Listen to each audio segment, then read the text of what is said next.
Olá a todos, bem-vindos à nossa aula de Direitos Autorais, Proteção, Registro e Licença de sua obra. Esta é uma obra didática com fins estritamente educacionais, destinada à comunidade interna do Instituto Federal de Educação, Ciência e Tecnologia de São Paulo, IFSP, licenciada pela Creative Commons, ou seja, sua reprodução é permitida desde que citada a fonte, vedada a utilização para fins comerciais e vedada a edição. Nesta aula você vai aprender a inserir estes símbolos e compreender os seus significados.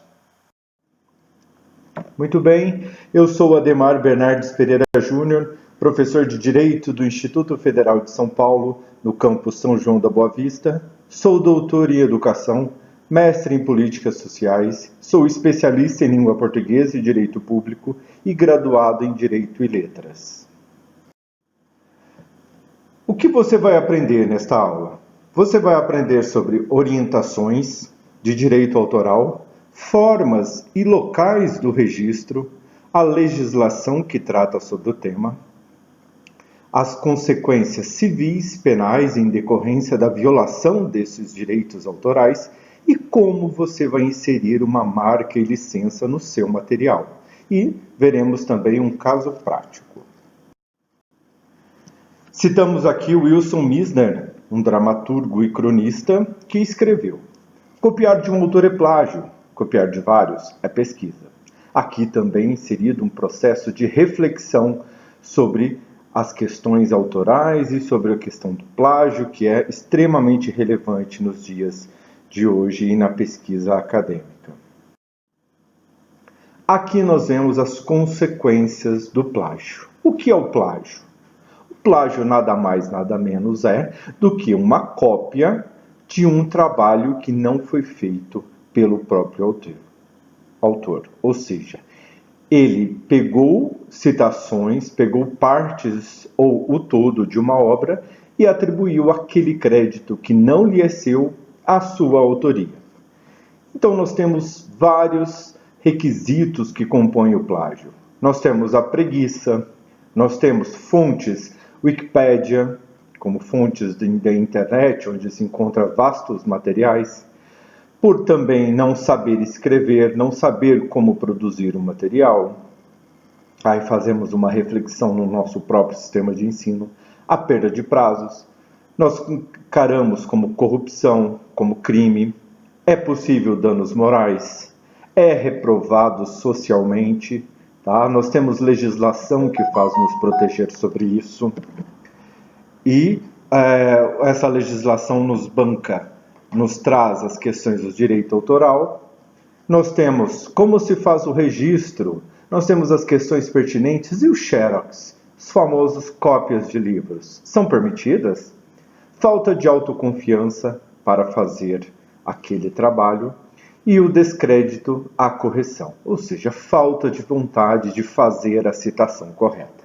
Esses são os motivos que caímos no plágio, nessa maléfica prática que descredita com todas as pessoas que fazem o uso desta prática. Tratamos da legislação sobre direitos autorais. A primeira lei que nós temos é a Convenção de Berna, de 1886.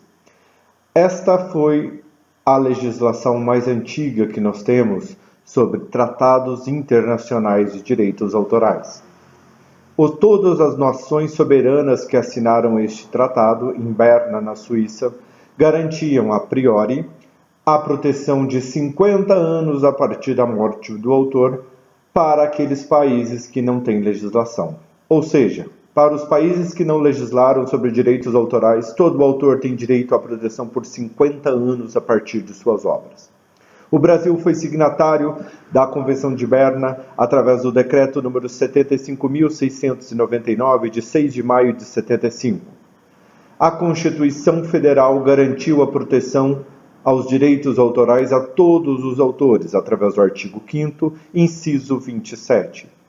Posteriormente, a Lei 9.610, de 19 de fevereiro de 1998, alterou, atualizou e consolidou a legislação sobre direitos autorais e de outras providências. A partir daí, iniciou-se a nova Lei de Direitos Autorais no Brasil.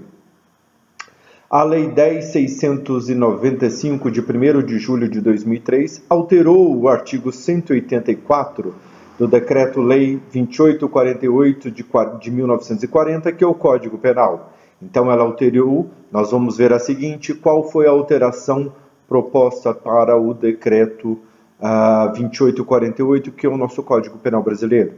E o Código Civil, a Lei 10.406, de 10 de janeiro de 2002, no artigo 159, prevê as sanções administrativas e civis, né, sobre a questão de quem pratica a violação do direito autoral, da indenização por danos materiais e danos morais. O que é plágio perante a lei?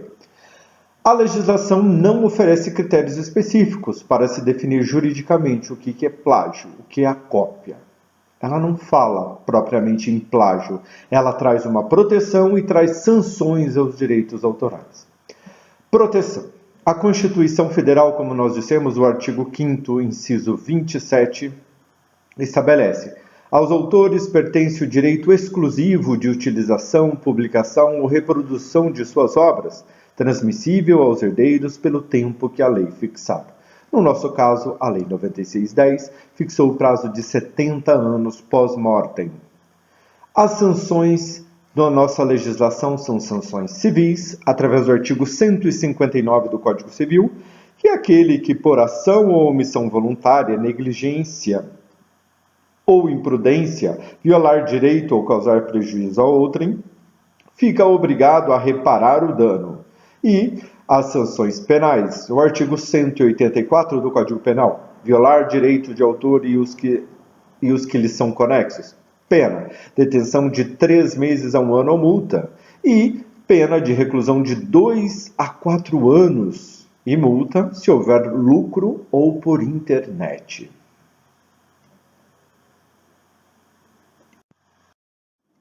Lei dos Direitos Autorais, Lei 9.610, de 19 de fevereiro de 98. Gostaria de destacar para vocês nessa parte o artigo 7º, que ele traz especificamente quais são as obras que são protegidas pelos direitos autorais. No artigo 7º assim diz: são obras intelectuais protegidas as criações do espírito, expressas por qualquer meio ou fixadas em qualquer suporte, tangível ou intangível, conhecido ou que se invente no futuro. Assim, todas as obras, as expressões, as criações do espírito, expressas por meio ou fixadas em um suporte, pode ser um papel, pode ser uma plataforma, pode ser uma tela, pode ser um CD, qualquer local que se consiga inserir uma expressão humana, este é um suporte. Tangível, que ele é tocável, ou intangível, que é no caso, na memória popular, onde não se pode ser tocado, na base de dados, por exemplo, onde nós não conseguimos tocar o local onde está gravada aquela informação, aquela obra. E aí nós destacamos os textos, as conferências, as obras dramáticas, coreográficas, as composições, as obras audiovisuais e cinematográficas, as fotografias, os desenhos, as pinturas, esculturas, as ilustrações cartográficas, os projetos de arte, de geografia, engenharia, arquitetura, paisagismo, as bases científicas, as adaptações, as traduções das obras originais, os programas de computador, as enciclopédias, os dicionários e as bases de dados. Todos esses são criações do espírito humano e devem ser protegidas pelos direitos autorais. O artigo 46 da nossa Lei 9610 de 98, ela diz que não constitui ofensa aos direitos autorais, ou seja, essas situações elencadas não são consideradas ofensas aos direitos autorais, ou seja, elas não são crimes e nem são puníveis de retratação civil. A reprodução na imprensa diária ou periódica de notícia ou artigo informativo com a menção de nome do autor e da publicação onde foram transcritos, a reprodução em diários e periódicos, os discursos pronunciados em reuniões públicas, a citação em livros, jornais e revistas ou qualquer outro meio de comunicação, desde que se indique a origem da obra, desde que façamos a citação conforme as normas da ABNT. O apanhado de lições e estabelecimentos de ensino, aqueles que a ela se dirigem, ou seja, as anotações que os nossos alunos fazem durante as nossas aulas não são ofensas aos direitos autorais. Elas são prestamente previstas dentro dessa legislação. E desde que o professor, claro, autorize a prévia e expressa, autorize, né, a anotação daquelas obras e seja expressa de quem as ministrou, né? Seja a autorização prévia expressa de quem ministrou. Ou seja, ao professor cabe o direito de autorizar aquela cópia integral ou parcial. E a representação teatral e a execução musical, quando realizada no recesso familiar ou para fins exclusivamente didáticos nos estabelecimentos de ensino, não havendo, em qualquer caso, intuito de lucro. Ou seja, todas as produções feitas, cópias de obras teatrais dentro dos recintos escolares, não configuram ofensa a direitos autorais. O registro das obras autorais. O artigo 18 da Lei 9.610 garante também proteção aos direitos que trata esta lei independente de registro, ou seja, não é necessário haver um procedimento formal, não é necessário haver um registro específico para que a obra seja protegida, desde que o autor a produziu e desde que a Lei 9610 está em vigor, ela garante a proteção a quem produziu aqueles materiais elencados no artigo 7º. Mas é importante deixarmos marcas, deixarmos sinais de que aquela obra está protegida. Tá? Mas e se eu quiser registrar? Muito bem, a lei não obriga. Porém, o artigo 1º, o parágrafo 1º do artigo 17 da Lei 5.988, elenca os seguintes locais: a Biblioteca Nacional, a Escola de Música, a Escola de Belas Artes da Universidade Federal do Rio de Janeiro, o Instituto Nacional de Cinema e o Conselho Federal de Engenharia, Arquitetura e Agronomia. Esses são locais onde são feitos o registro das suas obras elencadas lá no artigo 7º.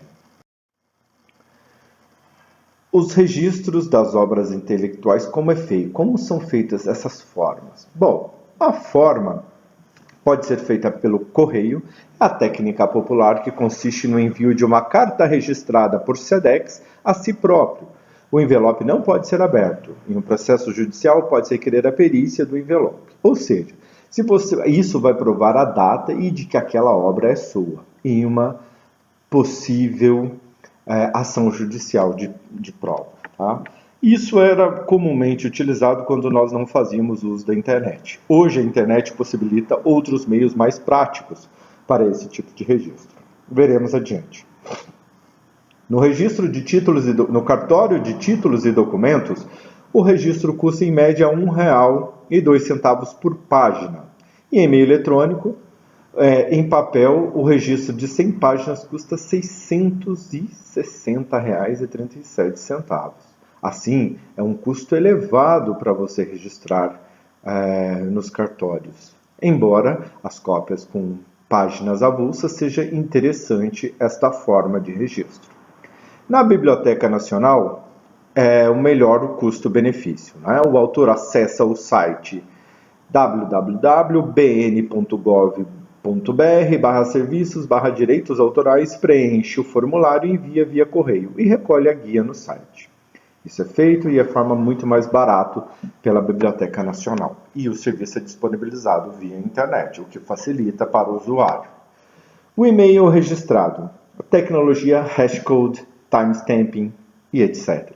Para provar a anterioridade de criação do site, Repost, o site Repost oferece um serviço gratuito através do site www.rmail.com/pricing. Mas como inserir avisos de proteção na sua obra? Você que não quer registrar, não quer ir ao cartório, não quer registrar na Biblioteca Nacional, não quer ter os custos. Sua obra está desprotegida? Não, ela está protegida pelos artigos 7º, independente de registro, como nós vimos. Mas é importante deixarmos claro em nossas obras que aquela obra não pode ser mostrada para outros usuários, não pode ser utilizada com outros fins, senão aquelas que sem a sua prévia autorização, sem a autorização do autor que as produziu. Assim, nós temos dois tipos de marca. Nós temos o copyright, que deriva de uma lei inglesa, né, de 1710, que inserindo os dizeres copyright e ano, já está explícito, tá, internacionalmente, que aquela obra tem direitos autorais e patrimoniais. Ou seja, qualquer cópia indevida daquele material ou distribuição daquele material vai gerar o direito de reparação para o autor. E qualquer divulgação sem autorização, né, vai gerar essa responsabilização. O símbolo é um C dentro de um círculo, como nós vimos aí. Essa imagem é facilmente encontrada em domínio público na internet, nos sites de busca. E nós temos também a Creative Commons, que é um símbolo de 2 Cs dentro de um círculo. A Creative Commons é uma organização não governamental, né, que ela prevê esses tipos de licença de Creative Commons. São várias licenças públicas que permitem a distribuição gratuita de uma obra protegida por direitos autorais. Ou seja, você pode sim distribuir gratuitamente desde que os símbolos que você inseriu que são da Creative Commons, esses símbolos vai dizer ao usuário o que pode ser feito com aquela obra. Se ela é livre, se ela tem de ter citação do autor, se esta obra pode ser colocada para fins comerciais, se ela pode ser editada em parte ou não. Tudo isso nós vamos ver a seguir. Então, as licenças do Creative Commons. Ao escolher a Creative Commons para designar a sua obra, há necessidade de identificar quais são as várias licenças públicas que permitem a distribuição gratuita e protegida dos seus direitos autorais. Exemplo. Esta obra que nós estamos fazendo, que eu estou fazendo através dessa videoaula, é uma obra CC BY ND NC, ou seja, ela tem licença, tem de ser citada, ou seja, o autor, tenho de ser citado na distribuição deste material, ela não pode ser adaptada, ou seja, ela não pode ser editada, e ela não pode ter fins comerciais, ou seja, ela não pode ser vendida, ela só pode ser distribuída gratuitamente, que é o fim, que é o intuito educacional. Nós temos aí algumas attributions, certo? Essas attributions são designadas pela Creative Commons, que é o BY, ou seja, se você colocar esse símbolo BY, quer dizer que deve-se citar o autor. Se você colocar a atribuição SA, compartilha igual. Assim, essa obra ou licença que exigem cópias ou adaptações do trabalho sejam lançadas sob a mesma licença ou uma licença semelhante à original, ou seja, ela só pode ser reproduzida no âmbito do Instituto Federal, se eu colocar a SA. Mas como eu não coloquei, ela pode ser divulgada em outros canais, a não ser do Instituto, fora do nosso Instituto Federal de Educação e Tecnologia de São Paulo. Nodartivity. Esta obra, ND, vai dizer que ela não pode ser adaptada, que ela tem de ser reproduzida no original, não pode ser editada de nenhuma forma. E o No Commercial, o NC, né, que é a referência a NC, No Commercial, esta obra não pode ser vendida e nem comercializada. Este símbolo você encontra também nos sites de busca e você pode utilizar também esse símbolo que eu utilizei. Você pode fazer a devida utilização deste símbolo que eu vou deixar disponível também. Tá? Então, ou seja, esta obra que eu estou produzindo, ela utiliza esse símbolo. Ela tem que ser citada, ela não pode ser editada e é vedada os fins comerciais. Esse símbolo que eu inseri logo ali abaixo, no seu canto inferior direito, já diz que esta obra pertence tem um autor, que ele precisa ser citado, que ela não pode ser comercializada e que esta obra não pode ser editada, ou seja, ela tem que ser produzida no todo. Esse é o site Creative Commons. Através deste endereço você vai fazer a licença da sua escolha. Basta acessar esse site e escolher qual atribuição. Se ela é uma atribuição BY, se ela é uma atribuição não comercial, se ela é sem derivações. Basta você, pela escolha da licença, você vai inserir estes símbolos dentro da sua obra. Se você inserir este boneco desta pessoa sob um círculo, vai dizer que a sua obra tem de ser citada. Se você colocar um cifrão cortado ao meio, quer dizer que esta obra é não comercial. Se você coloca um sinal de igual sob o círculo, quer dizer que essa obra é sem derivação, ou seja, ND. A pessoa não pode editar, ninguém poderia editar a sua obra. Então, através dessa licença do Creative Commons, que você vai inserir a legenda nos seus trabalhos acadêmicos e nos seus trabalhos de divulgação na internet. Então, eu lhes proponho uma reflexão. O tão comum no meio acadêmico, que sempre foi, o xerox de livros, ou parte dele, isso é considerado um crime? Você pode pausar o vídeo e fazer um raciocínio a partir desse instante. E em seguida, nós temos a resposta.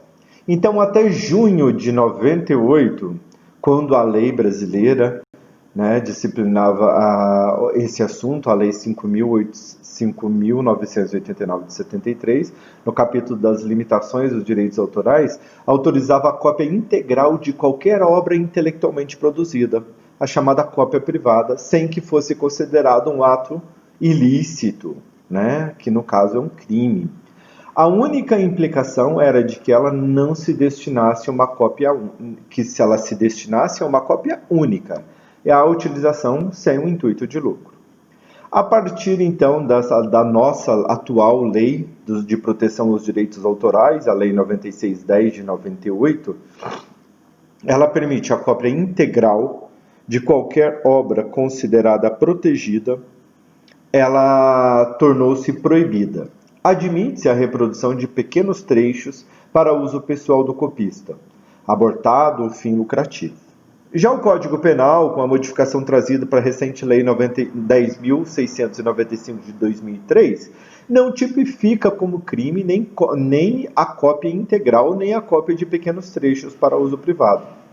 Então, a confecção integral de obra protegida no Brasil, portanto, é ilícito civil, mas não constitui crime. A cópia privada traz prejuízo ao bolso do autor e do editor, ensejando-lhes indenização. Então, como nós vimos, se a cópia for feita sem autorização do autor, a cópia de pequenos trechos do livro para utilização própria não é crime, mas a sua reprodução, sim. Como nós vimos na tipificação do artigo 184 do Código Penal Brasileiro. Essas são as referências que possibilitaram a confecção deste trabalho, também citado para se evitar qualquer tipo de plágio. Aproveito a oportunidade e agradeço ao professor Paulo Evaristo, do Centro EAD do Instituto Federal de São Paulo, pela colaboração valiosa na construção deste material. Obrigado a todos pela atenção e pelo prestígio. Aqui está o meu e-mail de contato, meu link do currículo Lattes. Obrigado a todos, e este material pode ser divulgado para toda a comunidade do Instituto Federal de São Paulo para auxiliar os colegas que, assim como eu, estamos vivendo essa nova fase para a criação de materiais das aulas síncronas e assíncronas, e espero que esse material contribua para a produção do seu material e que nós sempre possamos trazer uma educação pública, gratuita e de qualidade. Obrigado a todos, até a próxima!